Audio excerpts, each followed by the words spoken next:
இல்லை ஆக்சுவலாக எங்களுக்கு என்னன்னா இப்போ நான் ஒரே ஒரு போலீஸை மட்டும் ஃபாலோ பண்ண சொன்னேன். அவரை மட்டும் ஃபாலோ பண்ணால் அவர் லைஃப்பில் நிறையா இருந்தது, வேறு கதைகள் இருந்துச்சு. அவர் நான் எப்படி போலீஸ்க்குள்ள வந்தேன், அப்புறம் ஜாயின் பண்ணும்போது என்ன நடந்துச்சு, என்னென்னா நான் நிறையா ட்ராவல் பண்ணது அப்படின்னு.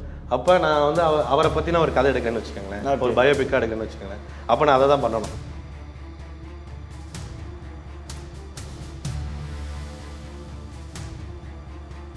பண்ண போலீஸ்க்கே தெரியாத விஷயங்கள்லாம் வந்து அக்யூஸ்டு சொல்கிறான். அண்ணே என் ஒய்ஃபை பார்க்கணுன்னே வர சொல்லுங்கண்ணே அப்படின்னா, இல்லைப்பா அதெல்லாம் இப்போ முடியாதுப்பா அப்படின்னா அவன் ஒரு கேஸ் நம்பர் சொல்கிறான்.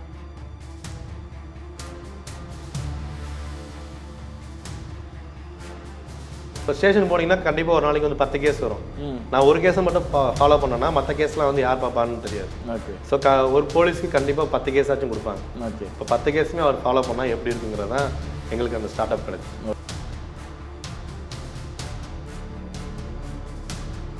இதுலேயே நாங்கள் நிறையா வச்சுருந்தோம். இதை நீங்கள் வந்து வெறும் வாரண்ட் மட்டும் இல்லாமல் நிறைய சம்பவங்களாக இருந்துச்சு. அந்த சம்பவம்லாம் நாங்கள் கட் பண்ணிட்டோம். கட் பண்ணாமல் போனதே ஒரு 8 எபிசோடு நான் வச்சுருந்தேன். அதுவுமே வந்து ஒரு சில பேர் வந்து இந்த விஷயத்தை இவர் கண்ணு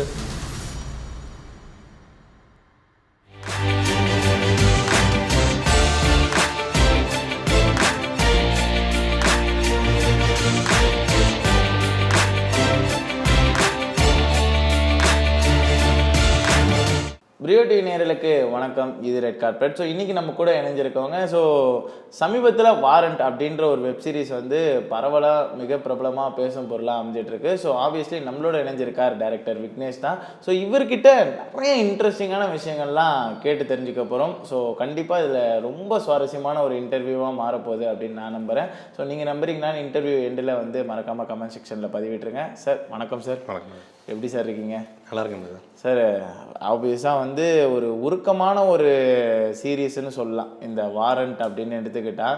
ஸோ விலங்கோட வேர்ல்டு அப்படின்னு சொல்லும்போது எனக்கு பெருசாக விலங்கோட வேர்ல்டு மாதிரி தெரியல. இது தனியாக ஒரு வேர்ல்டாகவே இருக்குது வாரண்ட் அப்படின்னு பார்க்கும்போது. ஸோ வாரண்ட் எப்படி தொடங்கப்பட்டது? ஆக்சுவலாக வந்து விலங்கு முடிச்சுட்டு பிரசாந்த் நான்லாம் வந்து அடுத்த படம் பண்ணுறதுக்கு பிளான் பண்ணும்போது விலங்கில் நிறையா கதைகள் கேட்டிருந்தோம். ஓகே. ஸோ அந்த கதையில் ஒரு கதை தான் இது. ஓகே. வாரண்ட்னு சொல்லி. ஸோ வாரண்ட்டை எப்படி ப்ராசஸ் பண்ணுறாங்க, ரொம்ப சாதாரண கதை தான். ஓகே. அடுத்து நாங்கள் எடுக்க போகிறது வந்து சாதாரண கதையாக ஒன்று பண்ணலான்னு பிளான் பண்ணோம். ஓகே. அப்போ இந்த கதை வந்து நல்லா இருக்கே பண்ணலாமே அப்படின்னு ட்ராவல் பண்ணும்போது பிரசாந்த் வந்து இந்த ஃபுல்லாகவே R&D பண்ணிடலாம் அப்படின்னு பிளான் பண்ணி என்னை அனுப்பிச்சிட்டார். ஸோ அவருக்கு தெரிஞ்ச போலீஸ்லாம் வந்து எனக்கு அனுப்பிச்சனால அவங்கள்ட்ட போய் நான் டெய்லி போய் உட்காந்து நான் டெய்லி காலையில் கிளம்பி போயிடுவேன். 10 மணிக்கு கிளம்பி போயிட்டேன்னா ஈவினிங் வரைக்கும் அவங்க கூட தான் இருப்பேன். சம்டைம் நைட்டு கூட ஆகலாம். ஸோ அவங்க ஒவ்வொரு தடவையும் என்னை எல்லா இடத்துலையும் கூட்டிகிட்டு போயிட்டு ஒன்றுனா சொல்ல தான் வந்து அது வாரண்ட்டுன்னு வெறும் கதை மட்டும் இல்லாமல் அவனை லைஃபாக மாறிச்சு. ஒரு போலீஸோட லைஃபாக எப்படி மாற்றலாம். நாங்கள் ஃபஸ்ட்டு வாரண்ட்டில் இது மட்டும் இருந்தால் போதும்னு முடிவு பண்ணியிருக்கும் போது இல்லை இது ஒருத்தனோட லைஃப்பில் வாரண்ட்டை வச்சு அவன் எப்படி சேஞ்ச் ஆகிறான்னு வச்சா நல்லா இருக்குமோ அப்படின்னு எங்களுக்கு தோணுச்சு. ஓகே. ஸோ எனக்கு இந்த குழப்பம் இருந்தது சார். என்னன்னா சீரீஸ் மொத்தமாக 8 எபிசோடு பார்க்கும்போது ஸோ நாங்கள் வந்து இப்போ எக்ஸாம்பிளுக்கு விலங்கு எடுத்துக்கிட்டா ஒரு கதை வந்து ஒரு இடத்துல தொடங்குதுன்னா எண்ட் ஆஃப் த டே அந்த கதைக்கான கருத்து அந்த கதைக்கான ஒரு இதுவாக தான் இருந்தது. ஸோ ஆனால் இது எப்படி இருந்ததுன்னா இப்போ நவரசம் எடுத்துக்கலாம். ஸோ மாடர்ன் லவ் எல்லாம் ஒரு கேட்டகரியில் வேற கதையை வந்து தழுவி அப்படி இருந்தது. ஆனால் இந்த வாரண்ட்டுன்னு ஒரு விஷயம் இருக்குது. ஒரு தனி நபரோட ஒரு கேரக்டரைசேஷன் இருக்கு. ஆனால் ஒரு எபிசோடும் ஒரு கருத்தை வந்து சொல்லுது, ஒரு இது நோக்கி போகுது. நான் யோசித்தேன். ஸோ அப்போ லாஸ்ட் 2 எபிசோடு வந்து வேற ஒரு கருத்து சொல்லும்போது முன்னாடி இருக்க எபிசோடு எதுக்கு? ஸோ இந்த கருத்துக்காக அப்படின்ற ஒரு விஷயம். ஸோ இது எப்படி தொடங்கப்பட்டது? இல்லை ஆக்சுவலாக எங்களுக்கு என்னன்னா இப்போ நான் ஒரே ஒரு போலீஸை மட்டும் ஃபாலோ பண்ண சொன்னேன். அவரை மட்டும் ஃபாலோ பண்ணால் அவர் லைஃப்பில் நிறையா இருந்தது, வேற கதைகள் இருந்துச்சு. அவர் நான் எப்படி போலீஸ்க்குள்ள வந்தேன், அப்புறம் ஜாயின் பண்ணும்போது என்ன நடந்துச்சு, என்னென்னா நான் நிறையா ட்ராவல் பண்ணது அப்படின்னு. அப்போ நான் வந்து அவரை பற்றின ஒரு கதை எடுக்கிறேன்னு வச்சுக்கோங்களேன், ஒரு பயோபிக்காக எடுக்கிறேன்னு வச்சுக்கோங்களேன். அப்போ நான் அதை தான் பண்ணணும். அவர் எங்கேருந்து வந்தார், என்ன பண்ணார், எது பண்ணார். ஸோ அதுக்குள்ளே நான் வந்து வேற கதையில் எதுவுமே கொண்டாட முடியாது. ஆனால் எங்களுக்கு கிடைச்சது வாரண்ட்டுன்னு ஒரு விஷயம், ப்ளஸ் இதுவும் கிடச்சிச்சு. அப்போ இது ரெண்டையும் நம்ம எப்படி மெர்ஜ் பண்ணலாம் அப்படின்னு தான் பிளான் பண்ணோம். சரி, அப்படி பிளான் பண்ணும்போது ஒவ்வொரு போலீஸுமே ஒவ்வொரு கதை இருக்குது. அவங்க எல்லாருமே வந்து போலீஸ் வேலையை வந்து என்னவா பார்க்குறாங்க, அவங்களுக்குள்ள இது எப்படி உள்ளே வந்ததுக்கப்புறம் அவங்க என்னெல்லாம் ட்ரை பண்ணுறாங்க. அவங்க ஒவ்வொரு நாளுமே வந்து ஒரு போராட்டம் பண்ணிட்டு தான் போராட்டமாக தான் அடுத்தடுத்த ஸ்டேஜுக்கு போகிறாங்க. இப்போ நீங்கள் என்னை கிண்டல் பண்ணியிருப்பீங்க, உங்களுக்கு நான் யாருன்னு காட்டுறதுக்காண்டி ஒரு வேலையை பார்க்கணும். இதுக்கு நம்ம இப்போ நீங்கன்னா இப்போ மீடியாவில் நீங்கள் அடுத்தடுத்து என்னென்ன பண்ண போறீங்கன்னு இருக்கும். ஆனால் இவங்களுக்கு ஒவ்வொரு நாளும் ஒரு கேஸ் கிடைக்கும். அப்போ அந்த கேஸை வச்சு நான் இன்னைக்கு வந்து நான் உன்கிட்ட வந்து நான் யாருன்னு ப்ரூவ் பண்ணுறேன் அப்படின்னு தான் போவோம். ஓகே. ஸோ அதுதான் அவங்களுக்கு கிடைச்ச பெரிய ப்ளஸ் வேறு. ஸோ அதனால் அந்த கேஸை எப்படிலாம் அவங்க வந்து ஹேண்டில் பண்ணுறாங்கிறது தான். ஸோ நான் ஆக்ஷன் ஹீரோ பிச்சு தான் எனக்கு வந்து ப்ளஸ்ஸாக இருந்தது. ஓகே. நானும் பிரசாந்தும் பேசிக்கும் போது இல்லைடா இது ஒரு கதையாக ஸ்டார்ட் பண்ணால் இப்போ விலங்கு எடுத்துக்கிட்டோம்னா ஃபஸ்ட்டு தலையக்காரன்னு ஸ்டார்ட் ஆகும், அதுக்கப்புறம் கிச்சாங்கதையில் போயிட்டு முடியும். ஆனால் ஒரே கதை தான். ஆமாம். ஆனால் இதில் வந்து நிறையா கதைகள் நிறையா இருக்குது. ஆமாம். இதை வந்து நம்ம கண்ணாப்பினான்னு போட்டு இருக்கிறத விட வேறு என்ன ஐடியான்னு கிடைக்கும்போது எங்கள் 2 பேருக்கும் கிடைச்சது ஆக்ஷன் ஹீரோ பிச்சு தான். ஸோ அந்த படத்தை பார்க்கும்போது அவரோட லைஃபுக்குள்ளே நிறையா கதைகள், ஒரு போலீஸ் ஸ்டேஷனில் நடக்கிற நிறையா கதைகள் இருக்குது. இப்போ ஸ்டேஷன் போனீங்கன்னா கண்டிப்பாக ஒரு நாளைக்கு வந்து 10 கேஸ் வரும். நான் ஒரு கேஸை மட்டும் ஃபாலோ பண்ணேன்னா மற்ற கேஸ்லாம் வந்து யார் பார்ப்பான்னு தெரியாது. ஓகே. ஸோ ஒரு போலீஸ்க்கு கண்டிப்பாக 10 கேஸ் ஆச்சும் கொடுப்பாங்க. ஓகே. இப்போ 10 கேஸுமே அவர் ஃபாலோ பண்ணால் எப்படி இருக்குங்கிறதான் எங்களுக்கு அந்த ஸ்டார்ட் அப் கிடச்சிச்சு. Okay sir. ஸோ அதை வச்சு அதை ஃபுல்லாகவே நாங்கள் ட்ராவல் பண்ண ஆரம்பிச்சோம். ஓகே. ஓகே.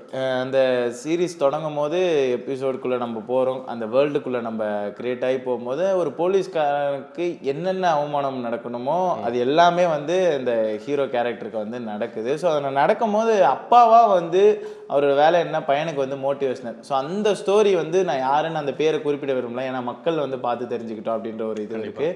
ஸோ அந்த ஒரு ஸ்டோரி சொன்னதுக்கப்புறம் எனக்கு இருந்தது, ஸோ இந்த ஸ்டோரி எப்படி வந்து இந்த ஸ்க்ரீன் பிளேல வந்து ரெப்ளிகேட் பண்ணுவீங்க அப்படின்ற ஒரு விஷயம் இருந்தது. ஸோ அந்த கேரக்டரை போயிட்டு அவர் அரெஸ்ட் பண்ணதுக்கப்புறம் எப்படி இவரை பேரை சொல்ல வைப்பார், அரெஸ்ட் பண்ணோடனே இவர் பேர் மாறிடுமா, மாறினா இப்போ உட்காராது, அப்போ என்ன பண்ணுவாங்க அப்படின்ற ஒரு கேள்வி வந்து இருந்தது. ஸோ அந்த விஷயத்தை எப்படி வந்து கையாண்டிங்க, ஸோ அந்த விஷயத்தை எப்படி இப்படி தான் ஸ்ட்ரக்சர் பண்ணணுன்னு எங்கேருந்து ஆரம்பிச்சது? அந்த ஆக்சுவலாக இது என்னென்னா, இது எனக்கு வந்து ஹெல்ப்பாக இருந்தது ஃபேஸ்புக் தான். ஃபேஸ்புக்கில் அடிக்கடி ஒரு ஸ்டோரி, ஏதாச்சும் ஒரு ஸ்டோரி வரும்ல. ஆக்சுவலாக அந்த கதையாக நாங்கள் வந்து எழுதிட்டோம். ஆனால் நீங்கள் சொல்கிற மாதிரி இந்த இடத்துல வந்து இவங்கெல்லாம் கூப்பிடணுன்னு இருக்குல்ல, அது எல்லாமே நாங்கள் ஃபிக்ஸ் பண்ணிட்டோம். ஓகே. ஆனால் இதுக்கு ஒரு கதை வேணுங்கிறது எங்கள் மைண்டுக்குள்ள இல்லை. ஆனால் ஏதோ ஒன்று தப்பாக இருக்குன்னு மட்டும் எங்களுக்கு தெரியும், யார் மூலியமாச்சும். அப்பா வந்து மோட்டிவேஷன் பண்ணுறாருன்னு தான் இருந்துச்சு. இந்த மாதிரி ஒரு கதை சொல்லி மோட்டிவேஷன் பண்ணுறாரு அப்படிங்கிறது இல்லை. ஓகே. அப்போ எங்களுக்கு வந்து இந்த ஃபேஸ்புக் இதெல்லாம் பார்க்கும்போது மஞ்சப்பை ராகவன் இருக்கார்ல அண்ணன், அவர் வந்து ஆக்சுவலாக வந்து இந்த மாதிரி கதைகள் எல்லாமே வந்து எப்போவுமே சேவ் பண்ணி வச்சுருப்பேன். ஓகே. அவர் ஒன்றே எனக்கு ஃபோன் பண்ணி, தம்பி என்கிட்ட ஒருக்கு எப்படி ஒன்று இருக்குல்ல பார்த்தேன், நான் நல்லா இருக்குடா அப்படின்னு சொல்லி எனக்கு அனுப்பிச்சிருந்தார். ஓகே. நான் என்ன பண்ணேன், அது ஃபுல்லாக படிச்சுட்டு நல்லா இருக்குனே, ஆனால் என் ஸ்டோரிக்கு இது யூஸ் பண்ணால் நல்லா இருக்குன்னு தோணுது, ஏன்னா நீங்கள் எடுத்திருக்கீங்க. அதெல்லாம் ஒன்றும் பிரச்சனை இல்லைடா, எனக்கு தோணுச்சு, நான் எனக்கு இப்போ நீ கதை பண்ணிக்கிட்டு இருக்க, ஸோ அதனால் உனக்கு அனுப்பிச்சி விட்டேன். அவருக்கு இந்த கதை என்னெல்லாம் தெரியாது. ஓகே. அப்படின்னு சொல்லி எனக்கு அனுப்பிச்சார். இதை தூக்கி நாங்கள் அந்த இடத்துல வச்சோடனே ஆட்டோமேட்டிக்காக அது அந்த ஃபிக்ஸ் ஆகிடுச்சு. நாங்கள் வேறு எதுவுமே பண்ணல. இது எனக்கு தெரிஞ்ச ஃபேஸ்புக்கும் மஞ்சப்பை ராகவன் மட்டும் தான் எனக்கு ஹெல்ப் பண்ணாங்க. ஓகே. உடனே நான் ஓப்பன் பண்ணி பார்த்தேன். அதுலேயுமே வந்து நிறையா, அப்போ தான் பார்த்தா யூடியூப்பில் போய் ஓப்பன் பண்ணி பார்த்தா அதை பற்றி நிறையா கதைகள் நிறையா இருந்துச்சு. ஓகே. ஓ இவ்வளோ இருக்கா அதில் அப்படின்னு சொல்லிட்டு அதுக்கப்புறம் கொஞ்ச நாளுக்கு அப்புறம் பசங்களை வச்சு அசிஸ்டன்ட்லாம் வச்சு ஸ்டோரியாக நிறையா படித்தோம். ஸோ அதில் வந்து ரொம்ப ஹைலைட்டாக இருந்தது இது மட்டும்தான். ஓகே. இப்போ அவரோட கதைகள் படிக்கும்போது நிறையா ஹைலைட்லாம் இருந்துச்சு. ஆனால் அதில் பயங்கரமாக அந்த ஹூஆமை அப்படிங்கிற ஒரு வேர்டு வந்ததே அந்த இடம் தான். ஸோ அது ரொம்ப ஈஸியாக இருந்தனால அதை எடுத்துட்டோம். Okay sir. சார் அது இன்னொரு சீரீஸில் கூட பீக்காக வச்சுருப்பாங்க, ஹூஆமை அப்படின்னு ஆரம்பிச்சு என் பேர் என்னன்னு சொல்லுன்ற மாதிரி. அந்த சீரீஸ் பேர் சொல்ல விரும்பலை, அது ஒரு மாதிரி ரொம்ப அடல்ட்டான சீரீஸு. ஸோ அது ரொம்ப அழகாக இருந்தது அந்த இது பார்க்கும்போது. அதுக்கப்புறம் தொடர்ந்து இதுக்குள்ளே பார்க்கும்போது நீங்கள் என்னென்னா இந்த வாரன் கேஸுக்குள்ளே வந்திருந்தீங்க, நிறைய கதைகளை கேட்டிருப்பீங்க. போன ரீகாலுக்கு அவ்வளோ பேர் வந்து கேஸை முடிக்காமல் இருக்கும்போது உங்களுக்கு நீங்கள் எப்படி ரிசர்ச் பண்ணதில் இந்த கொஞ்சம் டிஃப்ரெண்ட்டான ரீகால் இவங்களெல்லாம் வந்து ஏன் இவங்க வந்து கூப்பிடவே இல்லை அப்படின்ற மாதிரிலாம் இருக்கும் இல்லையா, நீங்கள் உள்ளே வைக்காமல் இருந்திருக்கலாம், அந்த மாதிரி ஏதாவது ஒரு விஷயங்கள் இருக்கா சார்? இல்லை இருக்குது. என்ன சொல்கிறதுனா எனக்கு நிறைய ஞாபகம் இல்லை. ஓகே. அதில் வந்து என்னென்னா அங்கே போய் எனக்கு தெரிஞ்ச ஒரு அண்ணன் இருக்கார். அவர் என்ன போலீஸ் தான். அவர் டேரெக்டாக போயிட்டு அவர் யார் என்னன்னே தெரியல. அவர் கூட நான் வந்து கோர்ட்டில் எப்படி நடக்குதுங்கிறது தான் பார்க்க போனேன். ஓகே. அப்போ பார்க்க போகும்போது அவர் நோட்டை எடுத்துகிட்டு வெறும் பேரை மட்டும் வச்சுட்டு நம்பர் ஃபோன் பண்ணி கூப்பிட்டாரு. அவன் பக்கத்துலேயே தான் நின்னான். நான் ரொம்ப நேரமாக அவனை பார்த்துட்டு தான் இருக்கேன், 4-5 பேரை. ஓகே. யாரும் என்னென்ன பண்ணுறான்னு பார்த்துட்டே இருந்தேன். ஃபோன் பண்ணோன்னா பின்னாடி இருந்து நான் தான் சார் அப்படின்னா. நான் கேட்டேன், என்னண்ணே உங்களுக்கு யாருன்னே தெரியாதானே அவர்? நமக்கு என்னப்பா தெரியும், எழுதி கொடுத்தானுங்க, ஃபோன் பண்ணேன் வந்தாருன்னு. எனக்கு ஆச்சரியமாக இருந்துச்சு. அக்யூஸ்ட் யாருன்னே தெரியல, எதுனே தெரியல, நீங்கள் பாட்டுக்கு ஒருத்தனை கூப்பிட்றீங்க, வந்தாங்க, இவ்வளோதான்ப்பா அந்த வேலை, கூப்பிட்டா உடனே வந்து ஆஜராயிடு, அவன் வேற ஆளாக தான் என்ன பண்ணுவீங்கன்னு கேட்டேன். அதெல்லாம் இருக்காதுப்பா அப்படின்னு. ஓகே. ஸோ நான் கேட்குற கேள்வி தான் எனக்கு வந்து இதில் நிறையா வந்துச்சு. சரிண்ணே, இப்போ இவன் வந்து இப்போ வேற ஆளாக இருந்தால் அங்கே வந்து எதுவுமே கன்ஃபார்ம் பண்ண முடியாதுல்ல, ஏன்னா அங்கே ஃபோட்டோ முதற்கொண்டு எதுவுமே கிடையாது. அவங்க இந்த மாதிரி ஒரு கேஸ் கட் மட்டும் தான் வச்சுருப்பாங்க. இதை பார்த்து நீ தானப்பா, ஓகேப்பா அப்படின்னு. அப்போ இது வேற ஆளாக மாத்திரம் என்ன நடக்கும், இப்படிலாம் நிறையா கேள்விகள் வரவும் அந்த கேள்விக்கு எல்லாருக்குமே நான் ஒவ்வொருத்தர்கிட்ட போய் கேட்டேன். ஓகே. இதுக்கு இப்படி நடந்தால் நீங்கள் என்ன பண்ணுவீங்க? அப்படி நடக்க சான்ஸ் இல்லை, ஆனால் நடக்கிறதுக்கான வாய்ப்புகள் நிறையா இருக்குது. ஓகே. இப்போ அதிலே பார்த்தீங்கன்னா எஸ்பிலேருந்து எல்லாருமே வந்து உட்கார வச்சுருப்பாங்க ஒரு பெஞ்சில். அது வந்து எனக்கு வந்து நானாக கேள்வியாக கேட்கும்போது ஆமாம் இதெல்லாம் சாதாரணமாக பண்ணாங்க, இன்னும் நிறையா நடக்கும் அப்படின்னாங்க. அப்போயோ இவ்வளோ பெரிய விஷயம்லாம் ஈஸியாக பண்ணலாமா, ஒரு ஜட்ஜு நினச்சா என்ன வேணால் பண்ணலாமாங்கிறது எனக்கு அங்கே புதுசாக இருந்துச்சு. ஸோ அந்த மாதிரி எனக்கு இந்த வாரண்ட்டை நீங்கள் கேட்குற மாதிரி இந்த வாரண்ட்டை பற்றி ஒவ்வொருத்தலாம் கேட்கும்போது நிறையா கதைகள் சொன்னாங்க. அதில் நிறையா என்ன சார், ஒருத்தவன் தப்பே பண்ணாமலாம் வந்து திரும்பி வாரண்ட்டை பார்த்துக்கிட்டு இருக்கான். அவனுக்கு வந்து வாரண்ட் வந்து ஒரு 21 வயசில் நடந்த ஒரு வாரண்ட், அவர் இன்னும் வந்துக்கிட்டு இருக்காரு. ஒரு சில மக்களுக்கு வாரண்ட்னா என்னன்னு தெரியாது. ஒருத்தர் ஃபோன் பண்ணி கூப்பிட்றாரு, என் முன்னாடி கூப்பிட்றாரு, ஆனால் நான் ராஜஸ்தானில் இருக்கேனே, என்னால் வர முடியாதுண்ணே, என்ன பண்ணுறது, அடுத்த வாரமாச்சும் வந்து தொலைடா, இல்லைனா அவனுக்கு மேலே ரிமாண்ட் பண்ணிடுவாங்க, ரிமாண்ட் பண்ணால் நீ 15 உள்ளே தான் இருக்கணும். ஆனால் என்ன எப்படி சொல்கிறீங்க அப்படின்னா அவன் அதுக்காக செலவு பண்ணி இப்போ வருவான். இப்போ அதான் வந்து இவர் பாவமாக சொன்னார், பாவம் ராஜஸ்தான்லேருந்து இங்கே வரணும்னா எவ்வளோ செலவு பண்ணணும், வெறும் 500 ரூபா கட்டிட்டு போகிற வேலை, இது தெரியாதனால பாரு அங்கேருந்து இப்போ எப்படியும் 2000-3000 செலவு பண்ணி இங்கே வரணும் அப்படின்னு சொன்னது எனக்கு அதுதான் நிறையா உருவாக்குச்சு. இன்னும் நிறைய கதைகள் இருந்துச்சு. நான் போகும்போது அங்கே பண்ண போலீஸ்க்கே தெரியாத விஷயங்கள்லாம் வந்து அக்யூஸ்டு சொல்கிறான், அண்ணே என் ஒய்ஃபை பார்க்கணே வர சொல்லுங்கண்ணே அப்படின்னா, இல்லைப்பா அதெல்லாம் இப்போ முடியாதுப்பா அப்படின்னா அவன் ஒரு கேஸ் நம்பர் சொல்கிறான், அண்ணே இதை போட்டிங்கன்னா என் ஒய்ஃப் வந்து பார்த்துடலாண்ணே, சீக்கிரம் போடுங்கண்ணே அப்படின்னா. நான் உடனே டவுட் பண்ணி என்னண்ணே சொல்கிறான், இல்லை அவன் இதை மாதிரி ஒரு வாய்தா ஒன்று இருக்குது, இந்த வாய்தா போட்டால் ஒய்ஃப் வந்து டேரெக்டாக வந்து பார்க்கலாம், பேசிட்டு போகலாம்.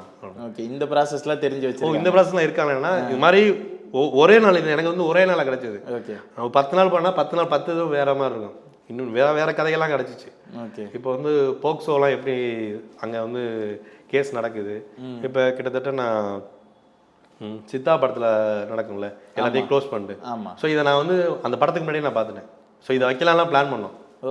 எனக்கு என்னென்னா எங்கள் எல்லாரையுமே அனுப்பிச்சிட்டாங்க, யாரும் இங்கே நிற்கக்கூடாது, எல்லாம் வெளியே போகணும் அனுப்பிச்சிட்டு அந்த பொண்ணை கூப்பிட்டு வரதுலேருந்து யாருக்குமே எதுவுமே தெரியாது. அந்த கேஸ் வந்து அங்கே வந்து ஃபைல் ஆகுது, அங்கே வந்து என்ன நடக்குது அப்படிங்கிறத எல்லாருமே வந்து எல்லாரையும் வெளியே அனுப்பிச்சிட்டு அங்கே கூட்டிகிட்டு வந்த போலீஸ்லாம் பயங்கர இதில் நிற்கிறாங்க. ஓகே, உடனே வந்து தீர்ப்பாயிடுச்சு, அவனுக்கு வந்து இது மாதிரி தண்டனை கொடுத்துட்டாங்கன்னு இங்கே இருக்க போலீஸ் வந்து பயங்கர ஹாப்பி. அப்படியே அவருக்கு என்ன பண்ணனே தெரில, அப்படியே குதிச்சிட்டார், தம்பி ஜெயிச்சிட்டேன் தம்பிங்கிறார். ஸோ இது எல்லாமே வந்து நம்ம வெளியிலேருந்து பார்க்கும்போது தெரியாது, உள்ளே போய் போலீஸாக பார்க்கும்போது அவர் அவ்வளோ சந்தோஷப்படுறாரு. அந்த இதே வந்து அந்த ஒட்டுமொத்த கோர்ட்டுமே அந்த ரூமுமே வந்து யாருமே இல்லாமல் அமைதியாக இருக்குது, அந்த பொண்ணு யாருன்னே தெரியாது. ஸோ இந்த மாதிரி விஷயம்லாம் இங்கே நடந்துச்சு. இன்னொருத்தவன் தப்பே பண்ணலை ஆனால் மாட்டிக்கிட்டான், அவன் மைண்ட் ஆஃப்ல நான் போய் சும்மா கேட்குறேன், அவன் வந்து நல்லா ஒயிட் ஷர்ட் போட்டு ஆள் பார்க்க நல்லா துணூறுலாம் வச்சுட்டு வந்து நிற்கிறான்.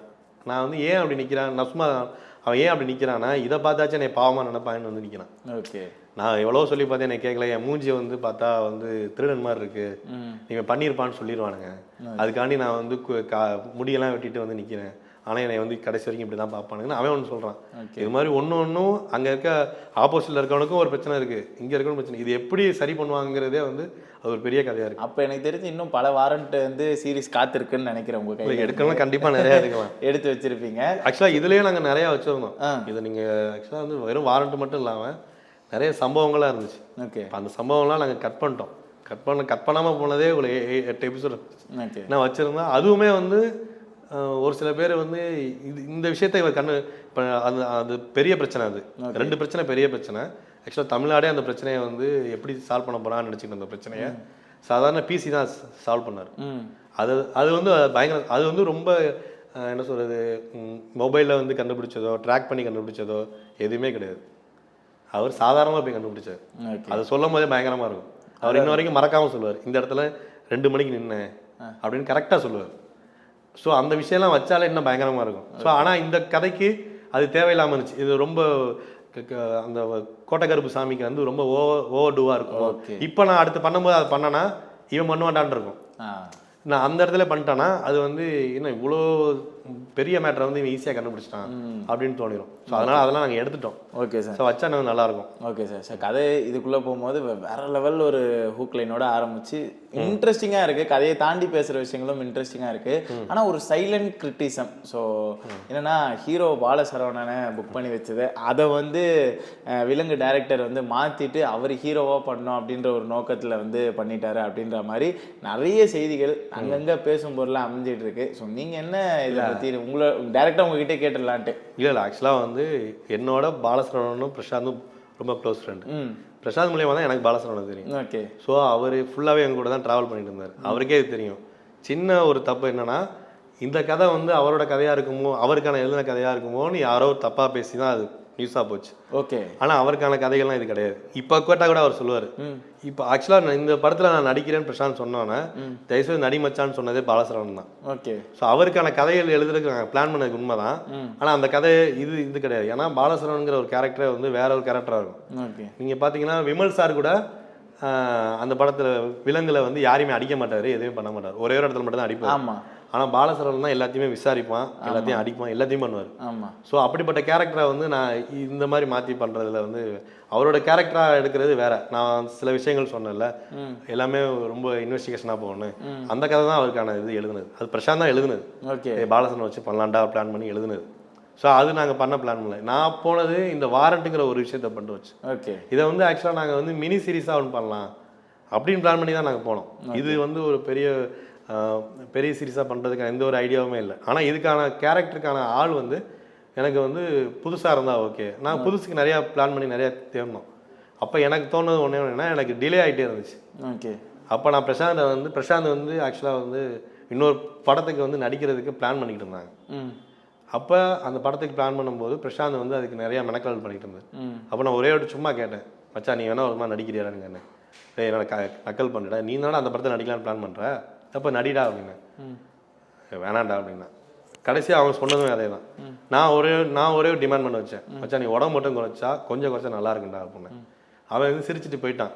ஆனால் அது அவனுக்கு வந்து வண்டியில் போகும்போது நிறைய பேர்ட்ட பேசுவான். அப்போ நிறைய பேர்ட்ட விக்கி வந்து இப்படி கேட்குறான், பண்ணலாமான்னு கேட்கணும். மதனன்ட்ட கேட்கணும். மதனனை வந்துட்டு நல்லாண்டா இருக்கு பண்ணுறா அப்படின்னாரு. கரெக்டாக ஒரே மாதம் தான். ஒரே மாதத்தில் ஒரு 5 கிலோ 6 கிலோ குறைச்சிட்டோம். அப்போ தான் எனக்கு வந்து இன்னும் நம்பிக்கை வந்துச்சு. இன்னும் ஒரு மாதம் தான் அடுத்த டைம் இருக்குது. இந்த ஒரு மாதத்தில் எவ்வளோ குறைப்பேன் அப்படின்னு கேட்டேன். நான் முடிஞ்ச அளவுக்கு குறைச்சிடறேன்னு சொல்லி பயங்கரமாக ஒர்க் அவுட் பண்ண ஆரம்பிச்சேன். ஸோ அதில் குறைஞ்சதுக்கப்புறம் தான் நான் வந்து ஷூட்டிங்கே போனேன். ஸோ அதனால் இந்த கதைக்கும் அந்த கதைக்கும் சம்மந்தமே கிடையாது. இல்லை இன்னமும் பாலாட்ட வந்து நாங்கள் வந்து அடுத்து எல்லாத்துக்கும் நான் தான் சொன்னேன், பிரதர் இப்படி ஒரு பிரச்சனை போயிட்டு இருக்கு, நீங்கள் ஆடியோ ட்ரைலர் ஆச்சுக்கு வாங்கன்னு கூப்பிட்டேன். பிரதர் நீங்கள் கரெக்ட், நீங்கள் கூப்பிட்றது கரெக்டு. ஆனால் கரெக்டாக இந்த இடத்துல தான் நான் வந்து விமலன் ஃபங்க்ஷன் ஒன்று இருக்குது, அதுக்கு எல்லாருமே நாங்கள் கிளம்பி போகிறோம், இப்போ என்ன பண்ணுன்னு எனக்கு தெரியல. சரி பிரதர் கடைசியாக. ஆனால் அவர் கூட சொன்னார், பிரதர் இது மாதிரி கேள்வி கேட்டாங்கன்னா நீங்கள் இது மாதிரி பதில் சொல்லிடுங்க, ஓகே நான் கூட உங்களுக்கு முடிஞ்சா நான் கூட லைனில் கூட வரேன் அப்படின்னு கூட சொன்னார். ஆனால் அது நடக்காமல் போயிடுச்சு. அது என்னன்னா கொஞ்சம் கொஞ்சமாக எங்கள் சார் பேச ஆரம்பிச்சு அது அப்படியே பெருசாக போயிட்டு இருந்துச்சு. நாங்களாம் ஸ்டேஜில் எனக்கு என்னடா இப்படி சொல்லிட்டாங்கன்னு சொல்லிட்டு தான் நான் வேற ஒன்று பேசிட்டு அப்படியே வந்துட்டேன். ஓகே. ஸோ அதுக்கான சந்தர்ப்பம் ஏதாச்சும் கிடைக்கும்னு பார்த்தேன். இதுதான் பிரசாந்துக்குமே அது சொல்லணும் தான், டே என்னடா எல்லாருமே எல்லாருமே சண்டை போட்டுருக்க மாதிரி ஆயிடுச்சு. ஆமாம் அப்படி தான் ப்ரொஜெக்ட் ஆயிருக்கு. ஸோ அதனால அதுவும் என்ன காரணம்னா ஸ்ட்ராங்காக நம்ம வந்து விலங்குல பாலசரவணன் சாரோட கேரக்டரைசேஷன் ஒன்று இருக்கும். ஸோ இன்வெஸ்டிகேஷன் இந்த விஷயங்கள் இருக்கணும், அந்த வாய்ஸ் டோன் ஆகட்டும், அந்த ஒரு பூம் வந்து கிரியேட் பண்ணுறதாகட்டும், அதெல்லாம் இவர்கிட்ட இருந்தது. ஸோ எனக்கு தெரிஞ்சு இங்கேருந்து அங்கே போயிருக்கலாம். அங்கே திரும்பி நம்ம பார்க்கும்போது ஒரு மாதிரி மாறுதலாக அது கூடுதலாக வந்து அந்த ஒரு பிரச்சனை இருக்குது அப்படின்னு காட்டின மாதிரி இருந்தது. நீங்கள் என்ன பார்க்குறீங்க இந்த ரெண்டு பேரோட வேரியேஷன், ஆக்டிங் வேரியேஷன்? ரெண்டு பேரும் எனக்கு தெரிஞ்சு அண்ணன் தம்பி மாதிரி தான். இவர் என்ன பண்ணுறாரோ அதே மாதிரி தான் இவரும் பண்ணுவார். ஓகே. ஸோ ரெண்டு பேருக்கு நான் ரொம்ப நாள் பார்த்தனால ஒன்றும் இல்லை, இவங்க ரெண்டு பேருமே கோவப்பட்டு ஒரு மாதிரி முறைச்சாங்கன்னா ஒரு மாசா இருக்கும். மாசா இருக்கும் மீன்ஸ் இது வந்து கேமராவில் ஷூட் பண்ணால் நல்லா இருக்குங்கிறது. நீங்கள் வேணால் படத்துலேயே நான் வந்து இப்போ இதுலேயே பிரசாந்த் வந்து சில இடங்கள்லாம் வந்து நான் மாசா காட்டுறதுக்கு பிளான் பண்ணேன். அப்போ பிரசாந்த் சொன்னா, டேய் தேவையில்லாமல் பண்ணாரா மாட்டி போடான்னு. இல்லை மச்சான் சீரியஸாக நல்லா தான் இருக்கும். நான் என்ன சொல்கிறேன்னா, நீயும் பயப்படாத, நீ பயந்தா எனக்கும் பயம் வந்துடும். இதை பண்ணுவோம், ஆடியன்ஸ் ஃபர்ஸ்ட் நம்ம ஆட்கிட்ட காட்டுவோம். அவங்க எல்லாம் எதுக்குன்னே தேவையில்லாம இப்படி ஹை ஸ்பீட்லாம் எடுக்கிறீங்க அப்படின்னு சொல்லிட்டானா நம்ம எடுத்துருவோம். அது என்ன பிரச்சனை, நார்மல் ஆக்கிட்டு போயிடலாம் அப்படிதான் பிளான் பண்ணி தான் எடுத்தோம். நல்லா இருந்தது அந்த ஹை ஸ்பீடு, அந்த விஷயங்கள் தேவையான இடத்துல எல்லாத்தையுமே எடுத்து வச்சிருந்தோம். ஒருவேளை நல்லா இல்லைன்னு யாராச்சும் சொன்னாங்கன்னா ஒன்றும் இல்லை அந்த காலை உடைக்கும் போது இப்படி திரும்புவான். ஆமாம், அது வந்து அங்கே உடைக்கும் போது அது வரைக்கும் அந்த ஷாட் அங்கே வைக்க பிளான் பண்ணல. நாங்கள் வேறு ஆங்கிளில் எடுத்துகிட்டு தான் இருந்தோம். அப்போ திரும்பும்போது நல்லா இருந்துச்சு, இப்படி எடுக்கலாம்டா. ஏன்னா அது பார்த்தீங்கன்னா லைட்டிங்கே கொஞ்சம் பாதி கட் பண்ணி தான் இருக்கும். ஏன்னா உடனே லைட் பண்ண முடியல. ஓகே, ஃப்ரண்ட்டில் எடுக்கிறதா பிளான் பண்ணோம். ஓகே. ஸோ உடனே இப்படி திரும்பும்போது நல்லா இருக்கும், இப்படி ஒன்று எடுத்துக்கோன்னு சொல்லி தான் எடுத்தது. அதெல்லாம் ட்ரைலர்லேருந்து எல்லாத்தையுமே யூஸ் பண்ணுது. ஓகே. ஸோ அந்த விஷயம் எல்லாமே அவனுக்கே பயம் தான். ஹை ஸ்பீட் வேணாண்டான்னு தான் சொன்னான். ஹை ஸ்பீட் எல்லாத்தையும் எடுப்போம், லாஸ்ட்ல யாராச்சும் வேணான்னு சொன்னா பாத்துக்கலாம். ஓகே. ஆனா எங்களுக்கு வந்து அவர் உண்மையாலுமே ஒரு போலீஸாவே நம்ம வச்சு ஒரு ரொம்ப ஒரு ஹீரோ சென்ட்ரிக்கா ஒரு மாஸ் பிஜிஎம் போட்டு அந்த மாதிரிலாம் உண்மையாலுமே இப்படி ஒரு போலீஸ் இருக்காரு அப்படின்ற ஒரு நண்பகத்தன்மையை வந்து அதிகமா கொடுத்தது அவரோட பர்ஃபார்மன்ஸ் அப்படின்னு சொல்லலாம். கண்டிப்பா. ஸோ அதை தொடர்ந்து பார்க்கும்போது என்னன்னா உள்ள வந்து ஒரு ப்ரொட்டகனிஸ்ட் ஒரு கடைசியில் எண்ட் ஆஃப் த டே வந்து ஒரு ஆன்டகனிஸ்டாகவே கண்ணுக்கு தெரியுறாரு. இருந்தாலும் அவர் நல்லவர் தான், ஆனால் ஒரு சுச்சுவேஷன்னால கெட்டவராக தெரிகிற போது அந்த விஷயம் எப்படி கையாண்டீங்க? ஸோ இது இப்படி மாறுதே, மக்கள் ஏற்றுப்பாங்களா அப்படின்ற ஒரு யோசனை வந்து இருந்திருக்கும். ஏன்னா நம்ம படங்களில் பார்க்கும்போது ஒரு ப்ரோட்டகனிஸ்ட் கடைசி வரைக்கும் ப்ரோட்டகனிஸ்டாக மட்டும்தான் இருப்பார். ஆமாம். ஸோ எண்ட் ஆஃப் த டே ஹீரோனா ஆரம்பத்துலேருந்து ஹீரோவா எண்டு வரைக்கும் ஹீரோவா மக்களுக்கு காப்பாற்றுவார், மக்களுக்காக உதவுவார். இப்படி பார்த்தோன்னே அந்த லாக்அப் டெத் அப்படின்ற ஒரு விஷயத்துக்குள்ளே வந்தோடனே ஒரு ஆன்டகனிஸ்டாக தெரியுறாங்க. ஓ தனக்கு ஒன்றுனா என்ன வேணாலும் பண்ணிக்கலாமா அப்படின்ற ஒரு கேள்விக்குறி இருந்தது. ஸோ இந்த விஷயத்தை நீங்கள் யோசிச்சிங்களா? ஓகே, ஆடியன்ஸ்க்கு வந்து டிசப்பாயின்மெண்ட் இருக்கும் அப்படின்ற ஏதாவது தாட் இருந்ததா? இல்லை, நான் அந்த இடத்துக்கு போல. எனக்கு வந்து ஆக்சுவலாக வந்து இது என்னவா தோணுச்சுன்னா, எவ்வளோ நாள் தான் எல்லாமே நல்லவங்கிறது ஒரு இடத்துல வந்து சொன்னாதான் தெரியும். நீ நல்லது தாண்டா பண்ணுற அப்படின்னு சொன்னாதான் தெரியும். இல்லைன்னா தானா நினச்சிக்கிட்டு நல்லது பண்ணுறதா நினச்சிட்டு இருப்பான். அவன் ஒரு தப்பு பண்ணியிருப்பான், அதை சொல்லவே மாட்டாங்க. அது யார் மூலியமாச்சும் தெரியும் போது தான் நான் பண்ணது தப்புனே தெரியும். ஸோ அது அந்த மாதிரி தான் நாங்கள் ஃபாலோ பண்ணோம். இன்னொன்று எனக்கு டிராகன் படம் வந்ததுக்கப்புறம் எனக்கு ஒரு நம்பிக்கை வந்துச்சு. டிராகனில் வந்து கிளாஸில் வந்து அவர் வந்து எக்ஸாம் எழுதி பாஸ் பண்ணிட்டாரு, எல்லாமே அவர் தான் அப்படின்ற மாதிரி வச்சிருக்கலாம். அதே மாதிரி நான் வந்து மாறாமல் வந்து ஸ்விக்கி ஓட்டணும்னு அவசியமே கிடையாது. ஆனால் அதுதான் வந்து எல்லாருக்குமே வந்து ப்ளஸ்ஸாக இருந்துச்சு. ஆமாம்ல, என்னதான் தான் தப்பு பண்ணிட்டான், ஸோ தப்பு பண்ணால் அதுக்கான பலனை அனுபவிச்சு தான் ஆகணும். இப்போ இதுலேயுமே வந்து நீங்கள் தப்பு பண்ணிட்டான்னு ஆல்ரெடி அவன் செத்தவனே உணர்ந்துட்டானா அந்த பணத்தை தூக்கிட்டு போகணும் அவசியம் இல்லை. ஆமாம், தானாகவே ஒத்துக்கலாம். ஆனால் தப்பிக்கணுங்கிறக்காண்டி நிறையா வேலை பார்த்தாங்க. எல்லாருக்குமே ஒரு பிரச்சனை நடக்கும்போது கண்டிப்பா அதுல தப்பிக்கிறது அந்த இடத்துல ஒரு ட்விஸ்ட் இருந்துச்சு. போலீஸ் இன்ஸ்பெக்டர் வந்து அவர் வாழ்க்கையில் நடந்த அனுபவங்களை சொல்றாரு. சொன்னோடனே எல்லாரும் வந்து நாங்க உதவுறோம் அவருக்காக அப்படின்னோடனே அப்போ இவர் வந்து உண்மையை உடைப்பாருன்னு நினைச்சேன். நான் ஒத்துக்கிறேன் அப்படின்னு நினைக்கும் போது இவர் ஒரு பிளான் பண்றாரு. ஸோ அது கொஞ்சம் புதுமையா இருந்தது, ரொம்ப அழகா நேர்த்தியா இருந்தது. அது அந்த எல்லாருமே நான் என்ன நினைச்சேன்னா, எல்லாருமே தன்னோட பிரச்சனை வரும்போது அப்பதான் வந்து தான் ஃபர்ஸ்ட் எப்படி தப்பிக்கிறேன்னு தான் யோசிப்பாங்க. இப்போ நம்ம படத்துல வேணா பார்த்துருக்கலாம், ஃப்ரெண்டுக்காக நான் வந்து உயிரை கொடுக்குறேன், ஆனால் பிரச்சனைன்னு வந்தால் ஃபஸ்ட்டு நான் தப்பிச்சிடணும், ஏன்னா நான் தப்பிச்சாதான் மற்றவனாச்சும் காப்பாற்ற முடியும் அப்படிங்கிற மூடில் தான் ஃபஸ்ட்டு எல்லாமே. நானுமே அந்த சிந்தனை தான் இருந்தது. அதுதான் எனக்கு ஃபஸ்ட்டு தோணுச்சு. அப்போ எல்லாருமே தப்பிக்கிறதுக்கு ஒன்று பண்ணுறாங்க. அப்போ தப்பிக்கும் போது இது வந்து ஆல்ரெடி ஒருத்தர் பட்டாதான் அவனுக்கு தெரியும், இல்லை இல்லை நம்ம சேர்ந்தாதான் அவன் தப்பிக்க முடியுங்கிறது தெரியும். அதுதான் வந்து இவர் தாசனோட கேரக்டர். அவர் ஆல்ரெடி பட்டுட்டாரு, அதனால அவர் சொல்றாரு. இவங்க யாருமே அது படலை. ஸோ இவங்க எல்லாமே தப்பிக்கிறதுக்கு மட்டும் தான் பிளான் பண்ணுறாங்க. அப்போ எல்லாருமே கேட்கும்போது அவங்கெல்லாம் வந்து ஆமாம்ல தப்பு தான் உணர்றாங்க. ஆனால் கருப்போட பாயிண்ட் ஆஃப் வியூ பார்த்தீங்கன்னா அவனுக்கு கல்யாணம் அப்போ தான் நடக்க போகுது. ஆமாம், இப்போ தான் வந்து ஒரு ஸ்டேஜுக்கு வந்திருக்கேன். இப்போ திரும்பி நான் வந்து மாட்டினா என் லைஃபே போயிருங்கிற மனநிலை தான் உட்காந்துருப்பான். இப்போ அங்கே எல்லாருமே வந்து ஒவ்வொன்றா சொல்லும் போது இவனுக்கு வந்து அழுகையாக வரும். ஐயோ எல்லாருமே நம்மளை விட்டு போயிடுவாங்களா, அப்போ நம்ம மாட்டிக்குவோமான்னு. அப்போ இவனுக்கு ஒரு யோசனை வந்து அது போய் கேட்குறான். இவனுமே தப்பிக்கிறது தான் பிளான் பண்ணுறான். இது எந்த இடத்துல வந்து கடைசியாக உணர்றானா, கடைசியாக அந்த குளத்தாங்கரையில் உட்காந்து பேசும்போது தான் ஆமாம்ல நம்ம வந்து நம்ம மட்டும் தப்பிக்கணுமே நினச்சிக்கிட்டு இருந்தவன் தவிர ஆப்போசிட்டில் இருக்க எப்படி பாதிக்கப்படுறான், என்ன போடுறான், எதுவும் இது வரைக்கும் நம்ம யோசிக்கவே இல்லை.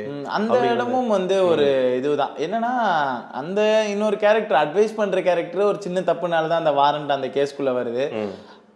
தப்பு பண்ண ஒரு ஆளால் நமக்கு அட்வைஸ் கொடுத்து நம்மளால ஏற்றுக்க முடியுமா அப்படின்றதே கொஞ்சம் ஒரு புதுமையானதாக இருந்தது. ஆனால் ஏற்றுப்பாங்கன்னு நீங்கள் நினச்சிங்களா? மக்களால் இதை ஏற்றுக்க முடியும்னு நினச்சிங்களா? தப்பு பண்ணியிருக்கான் அவன் ஆல்ரெடி, ஆனால் இவங்க சைட்லேருந்து ஒரு தப்பு இருக்குது, ஆனால் அவன் சொல்கிற அட்வைஸை இவனால் ஏற்றுக்கிட்டு மாற முடியும் அப்படின்ற ஒரு நம்பிக்கை வந்து இருந்ததா? மக்களை நம்ப வைக்க முடியும்னு இருந்ததா? இல்லை, ஆக்சுவலாக வந்து அவன் தப்பு பண்ணியிருக்கேன்னு சொல்லவே மாட்டானே. நான் தப்பு பண்ணவங்களோட பக்கத்தில் இருந்தேன், என்னை அப்போவே தப்பாக தான் என்னை கூட்டிகிட்டு போயிட்டாங்க. ஓகே, ஆனால் போலீஸ் கிட்ட நம்ம ரெகுலராக வந்து நம்ம தப்பே பண்ணியிருந்தோம், நான் கூட தான் இருந்தேன்னு வந்து சொல்கிற கரெக்ட் தான். அந்த மாதிரி பாயிண்ட் ஆஃப் வியூ இருந்து நீ சொல்கிற கரெக்ட் தான். நாங்கள் எழுதுனோம். இப்போ நீங்கள் ஒன்று புரிஞ்சுக்கிட்டீங்களா, நாங்கள் எழுதுனது வந்து இது மாதிரி நிறைய பேர் வந்து தப்பு பண்ணாமல் வந்து மாட்டியிருப்பாங்க. ஓகே, ஆனால் அங்கே போய் போலீஸ் ஸ்டேஷனில் ஒரே பார்வை தான். ஆமாம், இவன் என்ன தப்பு பண்ணலாம் சொல்லுவான், அப்போ அவன் தான் தப்பு பண்ணிடுவானுங்கிறது எல்லாம் இருப்பாங்க. அந்த மாதிரி அவரோட பாயிண்ட் ஆஃப் வியூ தப்பே பண்ணாதவன் உண்மையிலே போய் மாட்டிக்கிட்டா அவன் என்னெல்லாம் பேசுவாங்கிறது இதுதான் எங்களுக்கு அந்த இடத்துல இதாக இருந்துச்சு. ஓகே. ஸோ மற்றபடி வந்து நீங்கள் சொல்கிற மாதிரி உண்மையிலே அவன் தப்பு பண்ண இடத்துல இருந்திருப்பான், அவனுக்கு தெரியாமல் கிட்டத்தட்ட புதுப்பேட்டை மாதிரி தான் வச்சுக்கோங்க. புதுப்பேட்டையில் அவனை அன்னைக்கு வந்து கூட்டிகிட்டு போல தனுஷ் சாரை கூட்டிகிட்டு போகலன்னா அவன் வந்து இவ்வளோ பெரிய டானா மாதிரி இருக்க மாட்டான். அன்னைக்கே வந்து ஒரு பிச்சைக்காரன் தான் விட்டுட்டு போயிருந்தானா அந்த கதையே க்ளோஸ். அதே மாதிரி தான் தப்பு பண்ண இடத்துலேருந்து அவன் மாட்டினான். அன்னைக்கும் உன்ன மாதிரி ஒரு தப்பான போலீஸ் தான் வந்து என்னை கூட்டிகிட்டு போனான். இப்போ நான் அதே மாதிரி நீ வந்து இவ்வளோ நாள் நான் இந்த விஷயமே தெரியாமல் எங்கள் வீட்டிலலாம் அதை தப்பு ஏதோ தெரியாமல் நடந்த விஷயத்த நான் வந்து மறைச்சி வாழ்ந்துக்கிட்டு இருந்தேன். நீ திரும்பி அதை வந்து நீ வந்து எல்லாரும் முன்னாடி எனக்கு சொல்லி என்னை கேவலப்படுத்திட்ட அப்படிங்கிற இடத்துல அவன் நிற்பான். ஸோ அவனுமே அவன் பாயிண்ட் ஆஃப் வியூ தான் பேசுவான். நீங்கள் எப்போவுமே உங்கள் பாயிண்ட் ஆஃப் வியூ யோசிக்கிறீங்க, என் பாயிண்ட் ஆஃப் வியூ கொஞ்சம் யோசிச்சு பாருங்கன்னு சொல்ல இடம் தான் வந்து மேக்ஸிமம் வந்து அது கரெக்டாக இருக்குமே எனக்கு தோணுச்சு. ஸோ ஆக்சுவலாக இன்றைக்கும் நேற்று ட்விட்டரில் கூட ஒருத்தர் வந்து எனக்கு இந்த கிளைமேக்ஸ் பார்க்கும்போது எனக்கு கொஞ்சம் உறுத்தலாக இருக்குன்னு ஒரு போலீஸ் போட்டிருந்தாரு. ஆக்சுவலாக அது ஒரிஜினலாக என்னன்னு இப்போ கேட்டுக்கிட்டு இருக்கோம். ஸோ இது மாதிரி உண்மையிலே சில பேருக்கு வந்து உறுத்தி பண்ணது தப்பு தான் தோணுச்சுன்னா எனக்கு தெரிஞ்சு இன்னும் எனக்கு இதோட பெரிய ஹிட் அது நினைக்கிறேன். Okay sir. சார் அதுக்கப்புறம் வந்து சீரீஸ் அப்படின்னு எடுத்துக்கிட்டோன்னா ஆடியன்ஸை வந்து ஒரு உட்கார வைக்கணும். நம்ம தேட்டரில் கூட டிக்கெட் எடுத்துட்டாங்க, அதுக்காக நம்ம வந்து போய் உட்காரணும் அப்படின்ற ஒரு கட்டாயம் இருக்குது. ஸோ பிடிக்கலனாலும் ஏன் தர முடியாது, நான் காசு கொடுத்துட்டேன் உட்காந்து பார்க்கணும் அப்படின்ற ஒரு கட்டாயம் இருக்குது. ஆனால் சீரீஸ்ன்னும் போது அதில் ரொம்ப காம்ப்ளிகேட்டடான ஒரு விஷயம், யாருமே இல்லாமல் வீட்டில் பார்ப்பாங்க. ஸோ ஆஃபீஸ் டைமில் பார்ப்பாங்க, ஃப்ரீ டைமில் பார்ப்பாங்க. அவங்கள வந்து இந்த ஃபோனை விட்டு திசை திருப்ப விடக்கூடாது, டிவியில் போட்டாலும் டிவியை விட்டு திசை திருப்பக்கூடாது அப்படின்ற ஒரு நிறைய கட்டாயம் இருக்குது. ஸோ அதுக்கப்புறம் ஓடிடி அப்படின்னு வரும்போது நிறைய காம்ப்ரமைஸ் ஆகிற வேண்டிய சுச்சுவேஷன் வேறு டேரக்டருக்கு வந்து அமைஞ்சிருக்கு அப்படின்ற ஒரு விஷயத்தையும் சொல்கிறாங்க. ஸோ இதெல்லாம் எப்படி பார்க்குறீங்க, இது எப்படி ஹேண்டில் பண்ண முடியும்னு நீங்கள் நம்புறீங்க? ஸோ சீரீஸ் இந்த மாதிரி விஷயங்களுக்குள்ளே வரும்போது இல்லை ஆக்சுவலாக என்னென்னா நீங்கள் சொல்கிறது கரெக்டு தான். நம்ம ஏன்னா எப்போ வேணால் அதை வந்து ஸ்கிப் பண்ணிட்டு போயிடலாம், இல்லை ஆஃப் பண்ணிட்டு போயிடலாம். ஆமாம். எனக்கு வந்து விலங்கு தான் வந்து விலங்கு வந்து நாங்கள் வந்து வெப் சீரிஸாகவே பிளான் பண்ணல. ஓகே. படமாக தான் பிளான் பண்ணோம். ஸோ படத்துக்கு ஒரு கதை எழுதுவோம், அதுக்கப்புறம் அதை வெப் சீரிஸாக தனியாக நம்ம பிளான் பண்ணி பிடிக்கலான்னு சொல்லி தான் அதை பிளான் பண்ணது. ஓகே. ஸோ அதே தான் இதுலேயும் பண்ணோம். படத்துக்கு ஒரு கதை எழுதிக்குவோம். இப்போ கரெக்டாக ஒரு 20 நிமிஷத்தில் கதை ஸ்டார்ட் ஆகும். அதுக்கப்புறம் அடுத்த ஒரு 20 நிமிஷத்தில் அடுத்த ஒரு பஞ்ச் வரும். அதுக்கப்புறம் வந்து இன்டர்வல் வந்துடும். இப்படி பிளான் பண்ணி தான் இதையுமே எழுதுனது. ஓகே. ஸோ இதை வந்து கரெக்டாக அந்த டயத்துக்கு தகுந்த மாதிரி நாங்கள் பிரித்து எழுதுனது. ஸோ இது வந்து வெப் சீரிஸ் ஃபார்மேட்டில் நாங்கள் பண்ணவே இல்லை. ஓகே. படம் தான். ஆனால் அதுக்கப்புறம் நீங்கள் சொல்கிற மாதிரி அவங்க சைடில் என்ன இதுனா நிறையா பிராண்ட் எதுவுமே காட்டக்கூடாது. ஓ சரி, அவங்களோட ரூல்ஸ் கரெக்டு தான். ஏன்னா நம்ம அந்த பிராண்டை நான் தப்பாவோட யூஸ் பண்ணிடலாம். அதுக்காண்டி நான் போயிட்டு திரும்பி அவங்கள்ட்ட போயிட்டு அவங்க பிரச்சனை பண்ண, ஏன்னா படம்னா அது அதோட போயிடும், நாளைக்கு அதை வந்து என்ன வேணால் பண்ணிக்கலாம். ஆனால் ஓடிடியில் எப்போ வேணால் அதை பார்க்கலாம். ஓகே. பார்த்து இது மாதிரி தப்பு இருக்குது அப்படின்னு கேட்கலாம். ஸோ அவங்க சைடில் இருக்க கரெக்டான விஷயத்தை மட்டும் தான் எங்கள்கிட்ட சொல்கிறாங்க, இதெல்லாம் நீங்கள் பண்ணாதீங்கன்னு முன்னாடியே சொல்லிடுறாங்க. ஸோ அவங்க ரொம்ப இந்த என்ன சொல்கிறது ரொம்ப கண்ட்ரோல் பண்ணுறதில்ல. பட் எங்களுக்கு வந்து நிறையா இவங்க சைட்லேருந்து நிறையா ஹெல்ப்ஃபுல்லாக பண்ணது என்னென்னா இவங்க கூட இருப்பாங்க. ஒரு தப்பான ஃப்ரேம் வைக்கும்போது பின்னாடி ஏதாச்சும் நாங்கள் மறந்தால் கூட அவங்களே வந்து இதெல்லாம் கொஞ்சம் அவாய்ட் பண்ணிடலாம், அதே மாதிரி சில வார்த்தைகளை அவாய்ட் பண்ணிடலாம், சில விஷயங்கள் நம்ம சொல்ல வேணாம் அப்படிங்கிறத முன்னாடியே சொல்லிடுவாங்க. ஸ்கிரிப்ட் அவங்க முன்னாடியே படிச்சிருவாங்க. ஓகே. ஸோ அதனால் முன்னாடியே அவங்க சொல்லிடுவாங்க.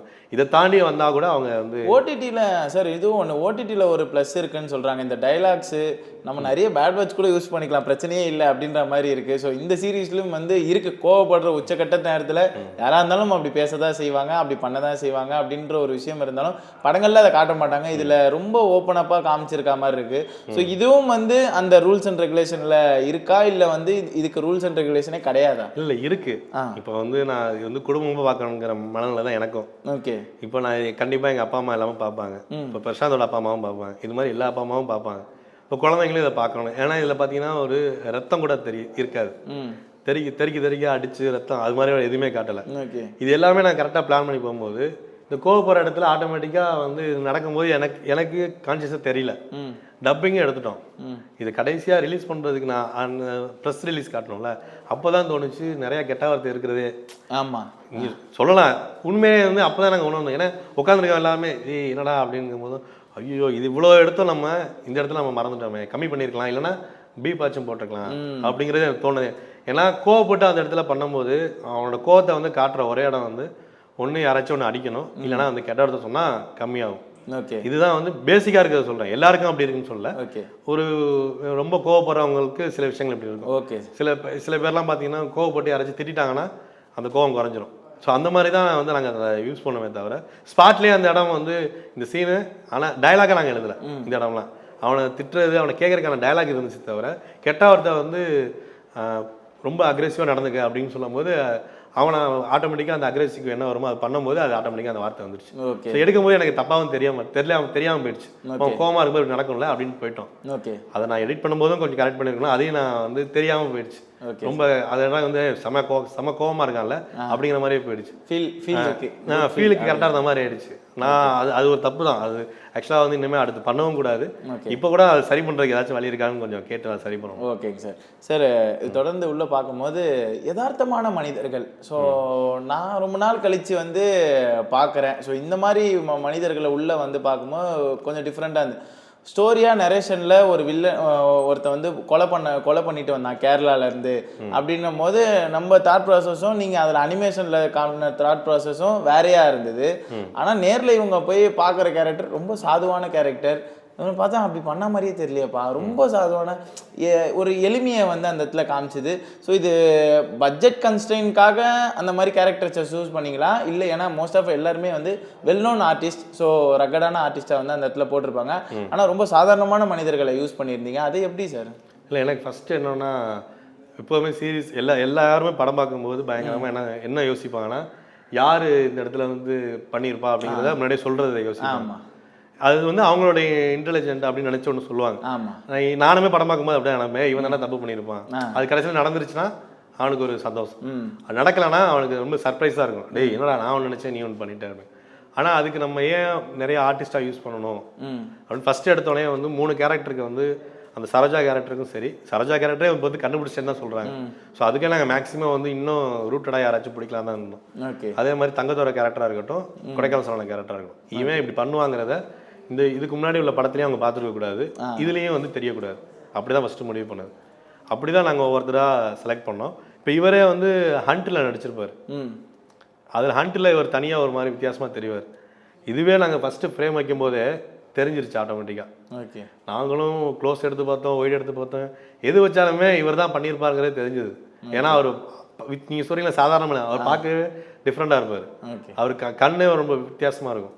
கடைசிக்கு அவர் வந்து 2 இடத்துல மட்டும் தான் வருவார். ஆனால் அது ஃபுல்லாக ஹோல்ட் பண்ணணும் அப்படிங்கிறதுக்கு நாங்கள் வேறு ஏதாச்சும் பண்ணி பார்த்தோம். வரல 4-5 ஷாட் எடுத்துகிட்டு சரி இந்த ஷாட்டை யூஸ் பண்ணிக்கலாம். எனக்கு பார்த்தீங்கன்னா நான் வந்து அவரை வந்து ஃபுல் ஃபேஸ் தெரியாத மாதிரி தான் வச்சுருப்பேன் கேமரா. அப்படி வச்சு தான் கடைசியாக வச்சது. அப்படி இருந்துமே சில பேர் கண்டுபிடிச்சிட்டாங்க தான் சொல்கிறாங்க. ஸோ அதுதான் எங்களுக்கு நிறையா எனக்கு வந்து என்னென்னா நீங்கள் ஜட்ஜ் பண்ணிட்டீங்கன்னா கண்டிப்பாக நான் அந்த இடத்துல வந்து கொஞ்சம் நான் இறங்கிட்டேன் தான்.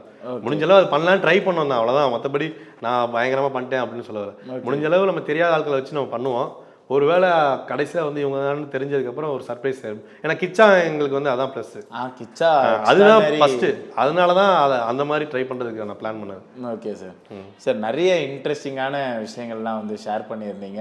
ஸோ உங்ககிட்ட இன்னும் நிறைய கேள்விகள் கேட்கலான்னு வந்திருந்தேன். ஸோ நேரமின்மை காரணமாக ஸோ இன்டர்வியூ இதோட முடிச்சுக்கலாம் சார். ரொம்ப சூப்பராக இருந்தது, அழகாக இருந்தது இந்த நேர்காணல். Thank you so much sir. சீரீஸும் வந்து அழகாக கொண்டு போயிருந்தீங்க. அந்த வாரண்ட்டுன்ற ஒரு ஸ்டோரியை வந்து ரொம்ப அழகாக இருந்தது. ஸோ மேலும் மேலும் இந்த சீரீஸ் வந்து பிரபலமாக ரியோ டிவி சார்பாக வாழ்த்துக்கள் சொல்லிக்கிறேன் சார். Thank you so much.